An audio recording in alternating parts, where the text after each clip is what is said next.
This is 1968, Dr. Martin Luther King Jr. By 1968, civil rights leader Dr. Martin Luther King Jr. was the moral compass for a nation torn apart by race riots and a growing revolt against the war in Vietnam. King had been catapulted to the forefront of the civil rights movement in 1955 as the leader of the Montgomery bus boycott in protest of the South's segregationist Jim Crow laws. King went on to found the Southern Christian Leadership Conference, or SCLC, the vehicle through which he would go on to lead the broader struggle. King and the SCLC achieved victory after victory, despite many setbacks and great personal sacrifice. On April 4th, 1968, King paid the ultimate price for his unflinching dedication to his dream when an assassin's bullet ended his life at the age of 39. Mine eyes have seen the glory of the coming of the Lord. On April 3rd, 1968, Reverend Martin Luther King Jr. delivered a speech at the Mason Temple in Memphis, Tennessee, in which he spoke of God allowing him to go to the mountaintop and see the promised land. King also said ominously that while he may not get there himself, we as a people will get to the promised land. I saw men crying. It was very touching. I mean, the power of that speech. Not unlike another powerful speech he gave, but just something kind of happened. And there was thunder and then lightning. The rain was hitting the top, the tin roof. So, man, Doc, you were really on tonight. So, well, it just kind of, the Holy Spirit hit me and we laughed about it. It's such a rich speech because in it he goes back over his own career and talks about all the periods of history. When would I want to live?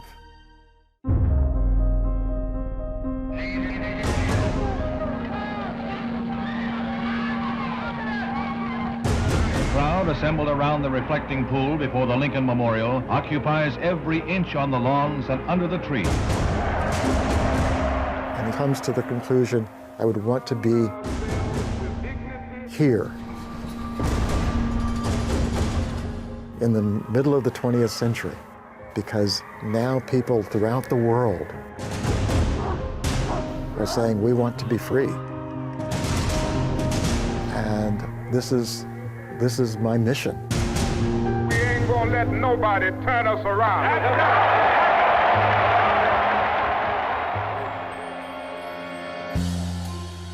A mission that had compelled King to go to Memphis, where sanitation workers were on strike in protest of low wages and poor conditions.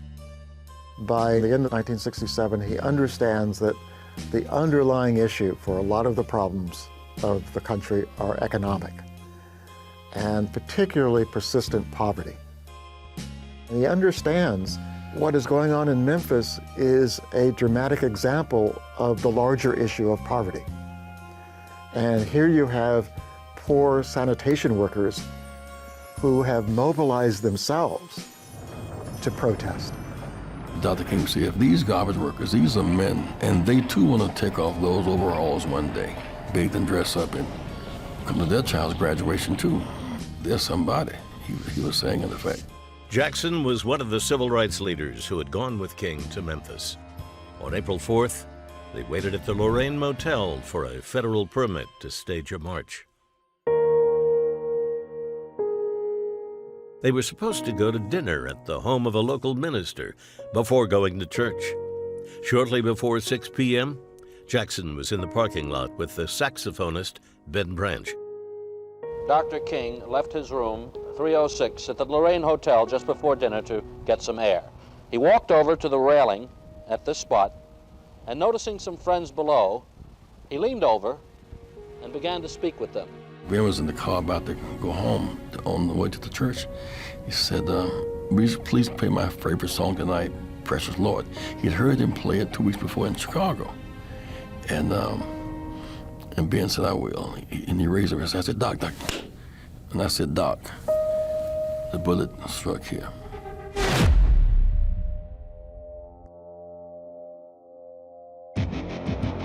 I was pretty sure he had been killed because when he was hit knocked against the wall, and his head hit the back of the railing. His foot was up on the door. And Reverend Abernathy was trying to say, Martin, hold on, Martin, it's gonna be all right. We're with you. You're not by yourself. You're not alone. We're with you. And some of us began to cry. And his tie had been severed, and the bullet apparently hit him, and his head went down, exploded in his chest. A very high-powered rifle and bullet.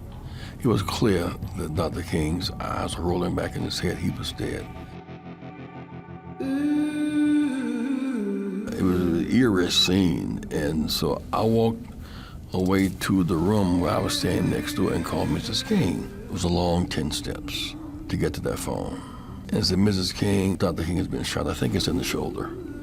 I couldn't say what I'd seen. I couldn't say what I thought I'd seen. And I said, but I think you should get over as quickly as you can. She said, I will. By that time, sirens were going and the ambulance came. He was just moving into the prime of his life, and he was killed without any sense of mercy. King was indeed in his prime. He would focus on the race issue, but he in fact embraced the humanitarian universalist attitude of previous people like Mohandas Gandhi and others that had preceded him and who inspired him, in fact. He was making plans for another march on Washington that spring as part of the campaign for economic justice. He wanted to bring poor people and occupy the nation's capital, the National Mall. So it was a pretty audacious plan. What he felt is a desperation that unless something was done, there would continue to be these summers of rioting and rebelliousness in the urban centers. This frustration would continue to build. So he felt that something dramatic had to take place. King was also starting to take a public stance on the war in Vietnam, something he had been reluctant to do earlier because, although President Lyndon Johnson supported the war, he had also been instrumental in the passage of civil rights legislation.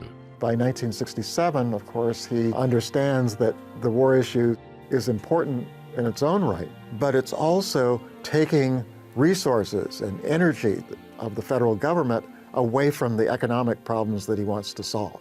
His voice was stifled, though, on that fateful day in Memphis. King was pronounced dead on arrival at St. Joseph's Hospital at 7:05 p.m.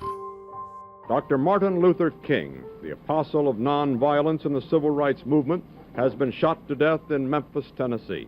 Police have issued an all-points bulletin for a well-dressed young white man seen running from the scene. We called like a 9 o'clock plane.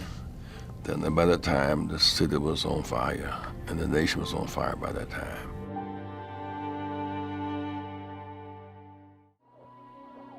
Rage on the streets of America when our look back at Martin Luther King Jr. in 1968 continues.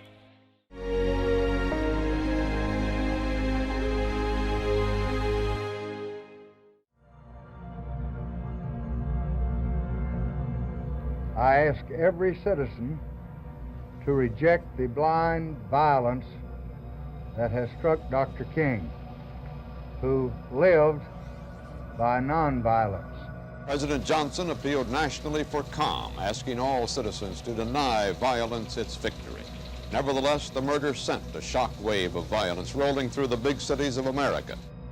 The anger on the streets after Martin Luther King Jr.'s assassination was palpable, with some of the worst unrest unfolding in Washington, D.C.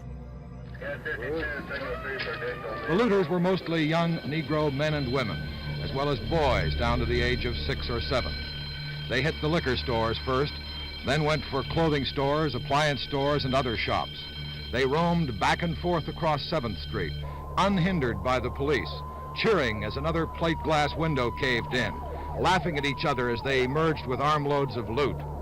There was little talk of Martin Luther King, just an occasional bitter remark from someone, usually someone not involved in the looting, about the white so-and-so who shot the civil rights leader. As the afternoon wore on, one policeman took off his gas mask, looked around and asked if the National Guard had been called. "We need them," he said. "We can't hold this tonight. We're losing." And indeed, the city of Washington lost much this afternoon. But the troops were called in late in the day, arriving near the White House, from which point they'll fan out. Washington was just one city in a country raging from east to west. These are just a few of the cities in which the Negro anguish over Dr. King's murder, presumably by a white man, expressed itself in violent destruction.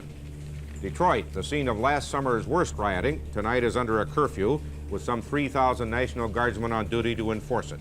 Boston, too, is being protected by a force of several thousand guardsmen mobilized after a day of racial confrontations. The area on fire is West Madison Street, which points directly west from Chicago's famed Loop District. For the first several hours, no significant shooting incidents were reported. The word sniper was not heard. Now that has changed. Several deaths have been reported, including 2 Negroes police said were killed by sniper fire in this, the heart of the ghetto. Roughly half the firemen and fire engines in Chicago are now engaged. Meanwhile, down in Memphis, the scene of the crime, authorities had taken preemptive measures almost instantly, with the police instating a nighttime curfew. But the reaction was almost immediate. Scattered violence broke out in some sections of the city. Police cars stoned on Negro areas. Fires attributed to Molotov cocktails. Along historic Beale Street, there was scattered looting. 4,000 Tennessee National Guard troops fanned out through different parts of the city with armored personnel carriers, weapons opened at the breech and ready to load. Memphis police made more than 90 arrests. There was some sniping. No police were hit, but one looter was seriously wounded. Though the curfew was lifted at dawn today, all schools and all liquor stores will remain closed. The Guard will remain in town, and the curfew will be imposed again at dusk. Across the country, violence continued to spread, claiming more victims. 3 deaths have been reported in the Washington rioting so far. There are no details yet on the circumstances surrounding them. More than 350 persons have been treated for injuries, among them several policemen and firemen. The first night of disorders put this capital city on edge. Tonight has been far worse and has still many more hours to go. In Chicago, things got so bad that Mayor Richard Daley asked President Lyndon Johnson to dispatch federal troops. The troops, many of them battle veterans, will be immediately deployed throughout the city to assist the police and the National Guardsmen in restoring order. At the height of the burning, whole city blocks were set afire. By daybreak, Chicago counted 10 dead, 200 injured, and 800 arrested. One of the dead was a 10-month-old infant boy burned to death in his firebombed home. Fire damage was staggering. Losses were put in the millions. An exact assessment of the damage could not be gotten until the burning stopped. And as the day wore on, there was no evidence that that would happen. Telephone wires were burned through, telephone service interrupted. Mayor Richard Daley issued a partial curfew and called for authorities to get tough. Well, it's a pretty serious thing to talk about shooting looters, but I am hopeful that there will be sterner action taken by both the military and the police department in their handling of the situation today and tonight. What kind of actions? Well, that'll be up to the military and police department. By the time order was restored on April 7th, 11 people had died, 500 had been injured, and more than 300 were left homeless. Washington, D.C. wasn't pacified until the 8th, by which time some 1,200 buildings had been burned and the inner-city economy completely devastated. In all, some 110 urban centers nationwide were affected, the biggest wave of social unrest since the Civil War.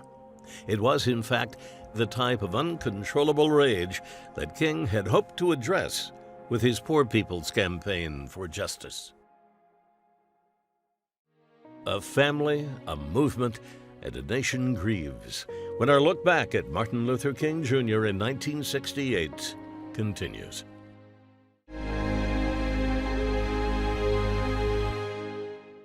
Mr. Johnson proclaimed Sunday as a national day of mourning for Dr. King throughout the United States. Mr. Johnson also issued an order that until Dr. King's burial, the American flag is to be flown at half-staff on all federal government buildings, bases, and vessels around the world.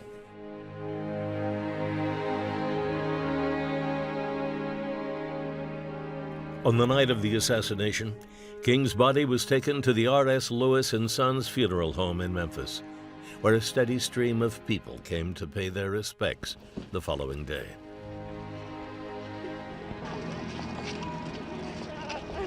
And whosoever liveth and believeth in me shall never die. The Lord gave, and the Lord hath taken away. Mrs. King flew in that day on a plane arranged for her by Robert F. Kennedy. And King's casket was later carried on board for the trip home to Atlanta. Back in Memphis, plans were made for a non-violent memorial march to be held on April 8th, the day before the funeral. I don't care if Johnson come in here tomorrow with some of the Vietnamese soldiers. They got to get in our march and be what? We don't want no violence. Marshals drawn from the ranks of striking Memphis sanitation men were instructed on how to protect women and children in the march if violence does occur. Be firm and be gentle. You got me? Organizers of this march to memorialize Dr. Martin Luther King are especially anxious to prevent and avoid all forms of violence, violence which they say would only desecrate the memory of their leader. Coretta Scott King went to Memphis to assume the mantle of de facto leader.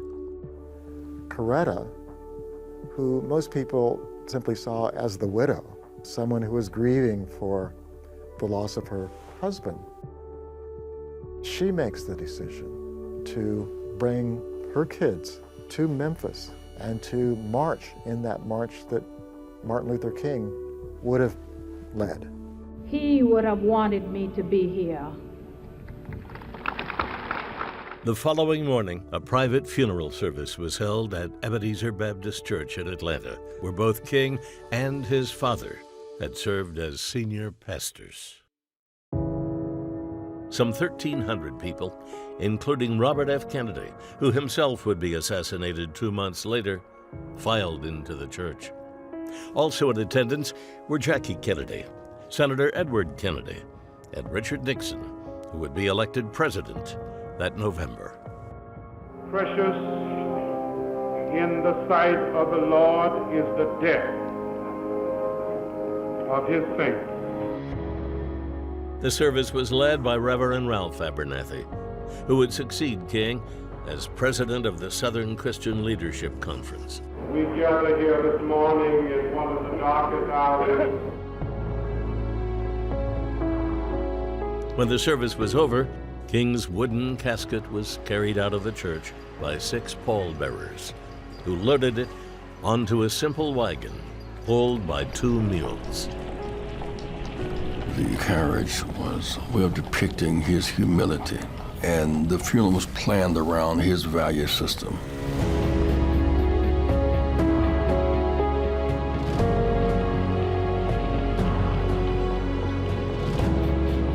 The carriage led a 3.5-mile procession to Morehouse College, King's alma mater, for a public service. Hundreds of thousands of people walked along or watched from the sidelines. During the service, several speakers eulogized the slain civil rights leader, including Morehouse President Benjamin Mays, who had given the benediction after King's I Have a Dream speech at the March on Washington. Afterwards, King's casket was taken to the South View Cemetery for burial.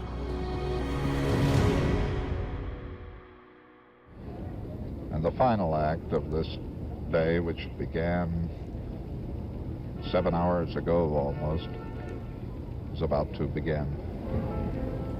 The soul of this great man and this great servant of love, this noble person, our beloved brother and my dearest friend, is now in the hands of the eternal God.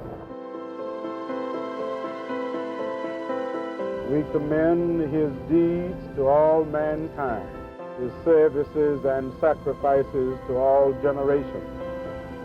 We commend his legacy of courage and love to ourselves, our children, and our children's children.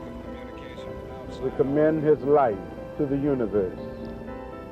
We give thanks to God who gave us a leader to heal the white man's sickness and the black man's slavery. Peace be to his ashes and rest to his soul.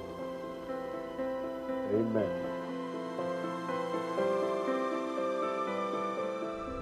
The epitaph on King's tombstone read, "Free at last.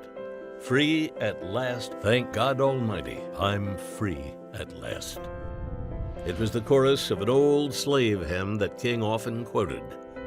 In 1977, his remains were exhumed and reburied at the King Center for Nonviolent Social Change, which was established by Coretta Scott King after he was laid to rest. And from that point on, she's the key person in terms of sustaining his legacy. And the nation gravitated toward Mrs. King as it struggled to come to terms with its grief.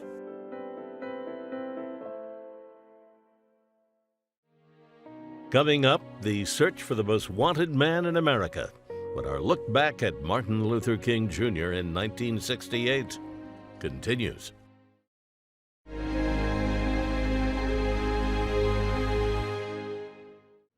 While much of the nation erupted in violence after Martin Luther King Jr.'s assassination, and his family and followers held very public displays of grief, federal and local law enforcement officials were quietly and meticulously hunting for King's killer.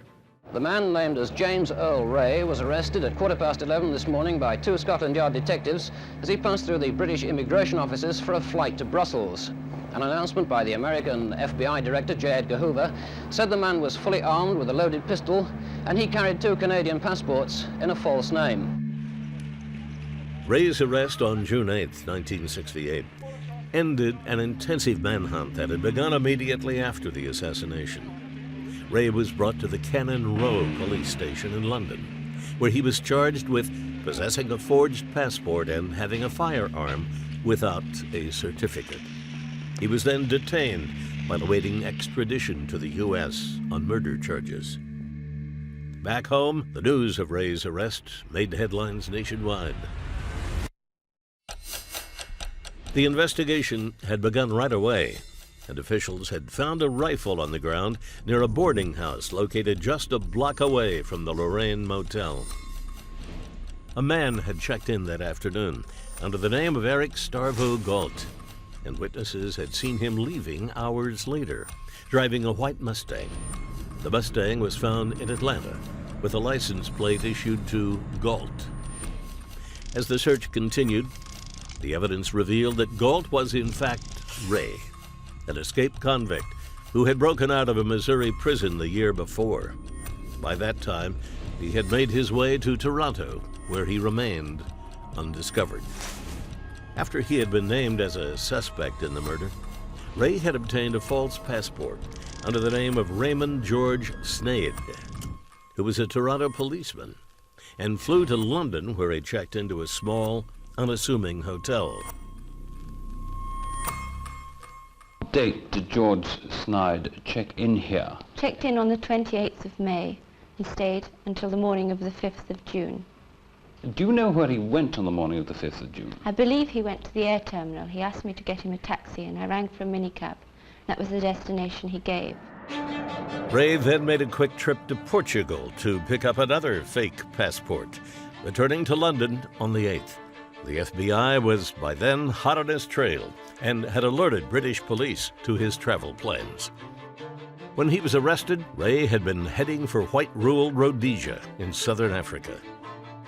His family and associates later said Ray, who had a long criminal record, was an avowed racist who hated blacks, and especially King. On July 19, 1968, Ray was extradited to the United States. His plane landed in Shelby County, Tennessee. where Sheriff Bill Morris made the formal arrest and read him his rights. He was then taken into custody in the Shelby County Jail, wearing a bulletproof shield to avoid a repeat of the shooting of President John F. Kennedy's assassin, Lee Harvey Oswald. This is the basement floor of the Dallas. Oswald has been shot. Which had resulted in accusations of police mismanagement and a barrage of conspiracy theories. On March 10th, 1969, Ray pled guilty to killing King in exchange for a 99-year jail sentence in order to avoid the death penalty.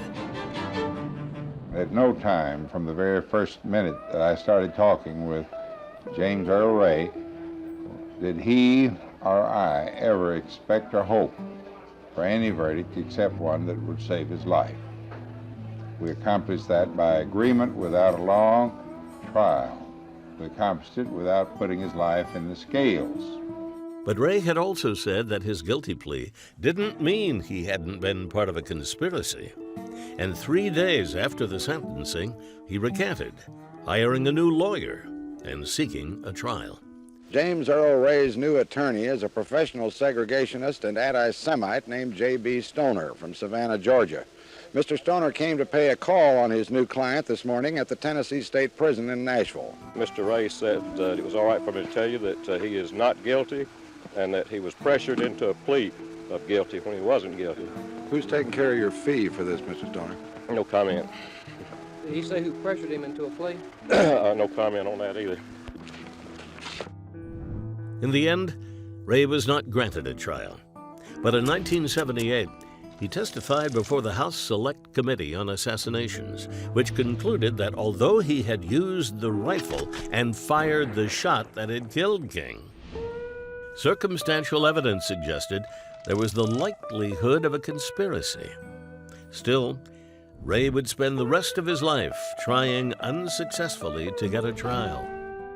Ray died of liver disease at a hospital in Nashville in 1998 at the age of 70. Coming up, the legislation that was born of tragedy when our look back at Martin Luther King Jr. in 1968 continues.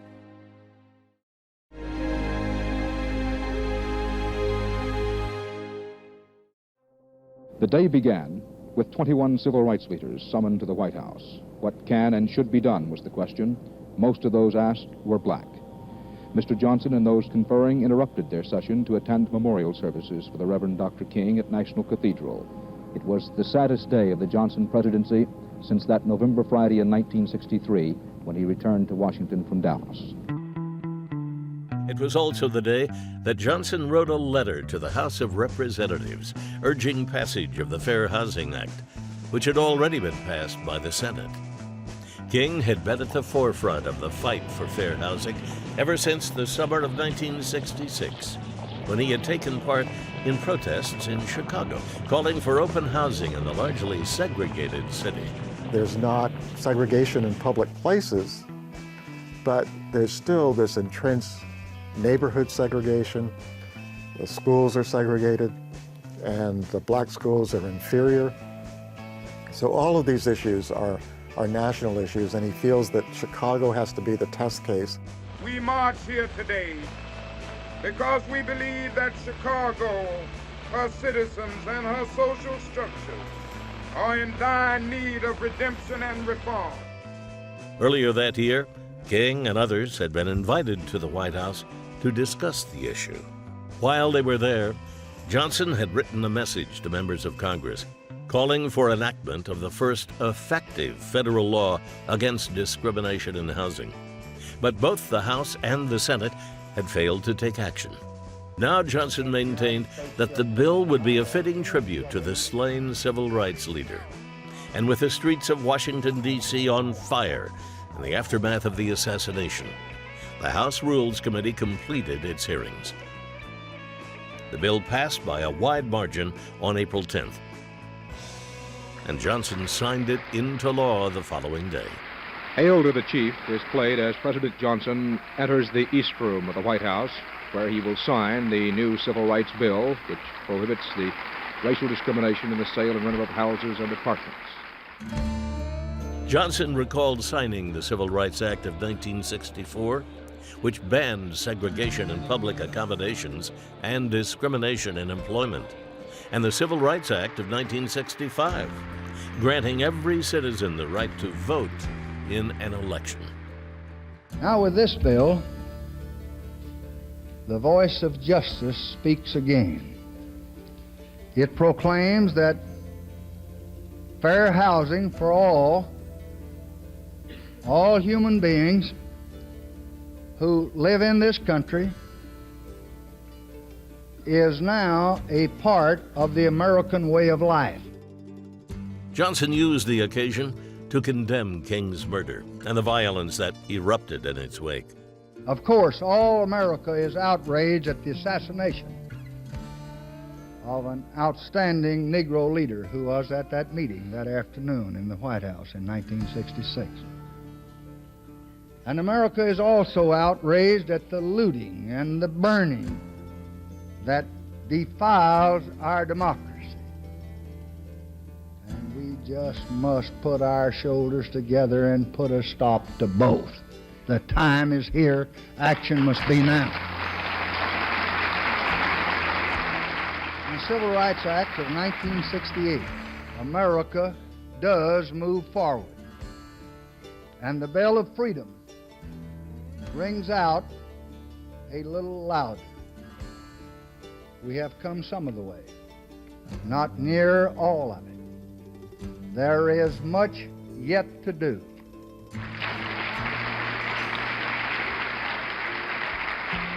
Although Congress rallied to pass the 1968 Civil Rights Bill as a testament to King's work, a request for a federal holiday in his honor fell on deaf ears. It was made by Congressman John Conyers of Michigan 4 days after King's death. Coretta Scott King then joined the effort, gathering widespread support for the bill, which Conyers continued to champion in Congress to no avail. Until 1983, after veterans of the Civil Rights Movement gathered in the Capitol to observe the 20th anniversary of the March on Washington and commemorate the 15th anniversary of King's assassination.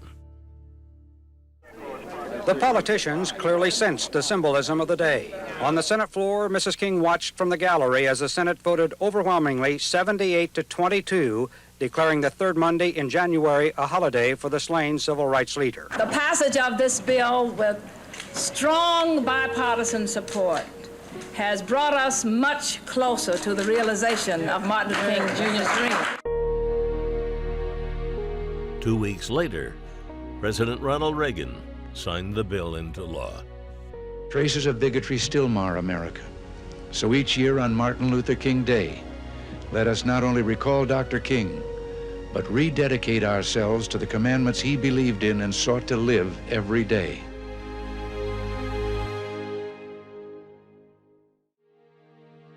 Coming up, the movement carries on when our look back at Martin Luther King Jr. in 1968 continues.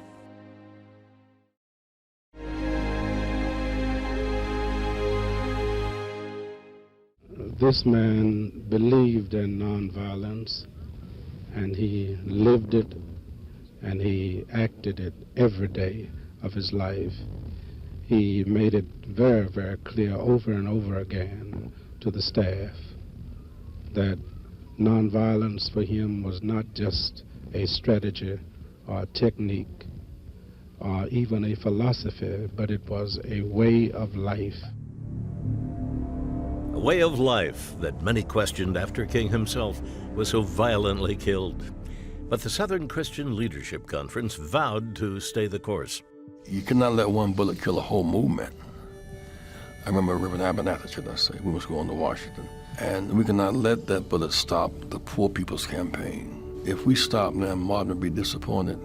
We can't stop now. So on May 12, 1968, thousands of supporters made their way to the nation's capital to launch the Poor People's Campaign. Over the next few weeks, hundreds of thousands of people joined them at their makeshift camp on the Mall. Since the middle of May, the campsite of Resurrection City has housed the Poor Marchers campaigning in Washington. Now, with its temporary population refusing to leave, it becomes the center of a violent argument, casting a blight over the whole Washington campaign. The murder earlier this year of Dr. Martin Luther King gave renewed intensity to the demands for equal opportunities. Above all, his inspiration was non-violence. But now the temperature is dangerously high again. Vice President Hubert Humphrey among the personalities as the underprivileged came to petition the powerful for a new deal and a new hope. But they made little headway. We met the resentment of the White House and the Capitol. Since that we got your leader, they knew that we were wounded. The demonstrators' permit to camp on the mall was revoked effective June 23rd. And the following day, police arrived to clear Resurrection City of its remaining residents. Still, the SCLC moved ahead with fortitude, determined to keep the torch alive. Ralph Abernathy, King's number 2, officially took over as president at an SCLC convention in August. Ever since Dr. King's assassination, there had been speculation and some controversy about his successor. But the argument, if any, was over today. The nomination for president. We've been together for about 11 years, and I love him very much, and you love him very much, and he is your leader, Reverend Dr. Ralph Abernathy, President. The response of the delegates was intense and just about total. There was no opposition. At the same time, Mrs. King established her own leadership role in the movement. At this crucial period in the history of the nonviolent movement and the nation, we of the Southern Christian Leadership Conference must rededicate ourselves anew to the principles of love and nonviolence. But those were not the principles adhered to by civil rights activists in the North. The character of the civil rights movement began to change after Dr. King was assassinated. Prior to '68, the civil rights movement was defined by public accommodation, voting rights in the South. The Northern civil rights movement was really shaped by the whole Black is Beautiful, Black Power movement. The most public embodiment of the movement was the Black Panther Party, founded by activists Huey Newton and Bobby Seale in Oakland, California in 1966, following the assassination of Black nationalist leader Malcolm X. Well, they had a 10-point platform and program modeled on, but not identical to, the Nation of Islam. The first point was, we want power to determine the destiny of our own Black community. Unlike the SCLC, though, the Panthers rejected the notion of nonviolence, advocating instead for the use of self-defense. They wore leather jackets, they had a uniform look, they wore berets, and they were armed. After King's murder, the Panthers became an even greater force to reckon with. Black people came running to the Black Panther office after they found out King was dead. And said, give us guns, we want to do something, give us guns. And the people said, no, you can't do that. The Panthers themselves came up with an action to respond to the assassination of King. They were going to essentially attack Oakland police. That was going to be their response.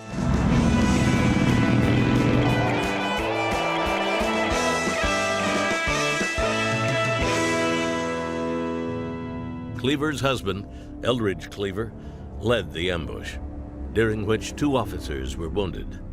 Later that night, there was a shootout at a house where some Panthers were hiding. As 17-year-old Bobby Hutton, the party treasurer, was surrendering, the cops shot him. He was dead, and the whole party went into a state of crisis, and the whole community, essentially Oakland, Bay Area community, Black people responded to that, and people supported the Panthers. The Panthers began gaining support from a wide range of activist groups across the country. The extreme edge of the civil rights struggle has entered a new and frightening phase.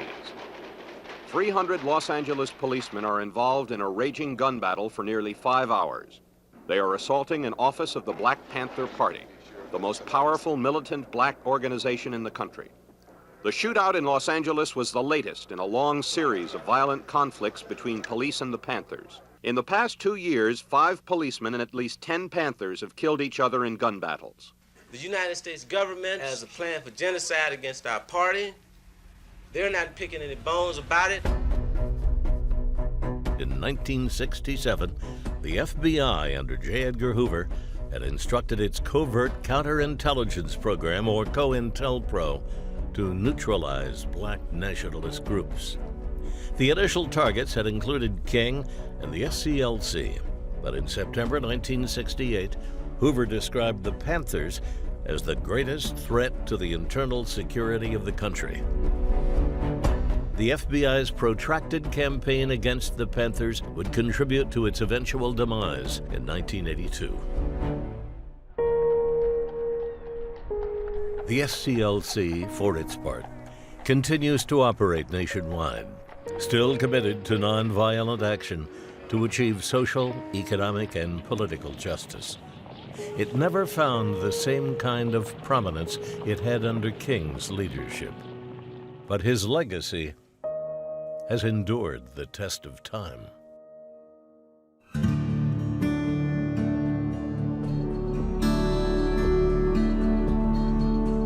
You will look around and see that glad day when all of God's children will be able to cry out, free at last, free at last. Thank God Almighty. To go from fighting for the right to vote, go from that bloody and legal confrontation in 65 to the White House in 08, 43 years, is quite a journey. And that's why the night that President Obama was declared the winner, I began to weep, and I wept tears of pain and joy. It all comes out of our struggle to transform the world from the platform of America. Dr. King laid the foundation for, and his work, and those who work with him, they laid the foundation for an America that's still striving, but much better today than it was.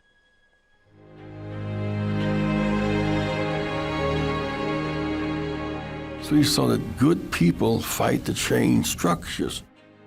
Good people fight for the right to vote. Good people fight for economic justice. Good people fight for that, no more racial exploitation and gender inequality.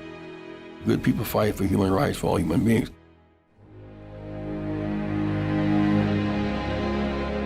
We feel a responsibility that was placed on us by the behavior as well as the articulation of Dr. Martin Luther King, one of the greatest human beings this earth has produced.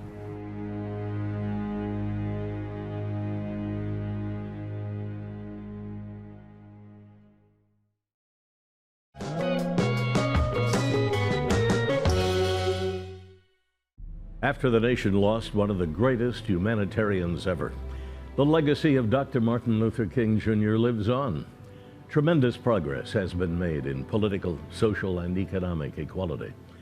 Yet there have also been overwhelming obstacles and an ongoing array of grievances. If he were alive today, Dr. King might well say there is still a lot of work to be done. But it is because of his unshakable faith in America and in his vision for its future that his dream will never die. I'm Bill Curtis.